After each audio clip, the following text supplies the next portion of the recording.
কত টাকা কত পয়সা অকারণে চলে যায় আল্লাহর ভাই কুরবানি তাই বললো আপনি কেন তো ছায়া নিয়ে তো কুরবানি দেই, এবার একটু বাড়ায় দিয়ে যাতে কুরবানিটা দিতে পারি।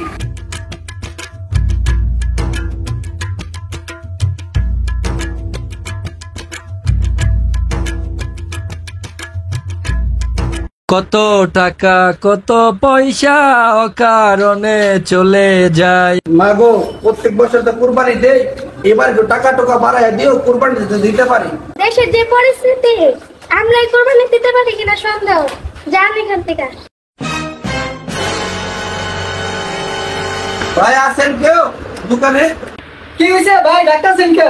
কুরবানি তা গেল, প্রত্যেক বছর তো আমরা তো নিয়ে কুরবানি দেই, এবার একটু বাড়ায় দিয়ে যাতে কুরবানি দিতে পারি। ভাই এবার ব্যবসা বাণিজ্যের যে অবস্থা, নিজের তো কুরবানি দেওয়ার টাকা নাই, কিভাবে আপনারা দেবো? অনেকে তো সুদের টাকা দিয়ে কুরবানি দেয়, অনেকে আবার অন্যের হক মারে কুরবানি দেয়, অনেকে আবার ঋণ রেখে কুরবানি দেয়। আমরা নাম তো চাই না কুরবানি দিব, তো দিবেন নাকি ভাই আপনারে? বাবা এটা কোন দুনিয়া এলাম, ভিক্ষা করে কুরবানি দেবে, এটা তো বোঝের কিরকম।